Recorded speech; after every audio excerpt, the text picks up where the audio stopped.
বর্ধিত তসবি এমন এক তসবি যেই তসবি একবার বললে কোটি কোটি বার অন্য তসবি বলার সমান নাকি হতে পারে। এই হাদিসটি আমাদের জেনে থাকা এবং এর উপর আমল করা অত্যন্ত জরুরি এই ব্যস্ততার জীবনে। একবার নবী সাল্লাল্লাহু আলাইহি ওয়াসাল্লাম সকাল সকাল তার বাড়ি থেকে বেরোলেন, একটা চক্কর দিয়ে বেরোলেন বাড়ি থেকে। হিনা সাল্লাহ সুবহ ফজর পড়ার পরে ওয়াহিয়া ফি মসজিদ, দেখলেন যে জয়দিয়া তার মুসাল্লাতে, যেখানে বাড়িতে নামাজ পড়েন সেখানে বসে আছেন মুসাল্লা। সোমবার রাজা বাদান আযহা, তারপরে দোহার সময় অর্থাৎ সকাল 8টা 9টা 10টা এই সবগুলি দোহার সময়, কমপক্ষে 8টা থেকে 10টার মাঝে এই সময়গুলোতে, যেটাকে পূর্বাহ্ন বলা হয় বাংলা ভাষায়। এই দোহা চাস্তের সময়, সহজ ভাষা আমাদের দেশের লোকেরা ফার্সি বেশি বুঝে। দোহা মানে হচ্ছে চাস্ত, এই চাস্তের নামাজ পড়ার সময়।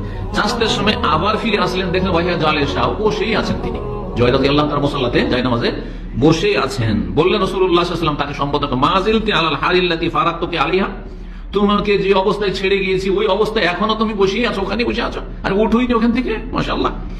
কালাত নাম, বললেন যে হ্যাঁ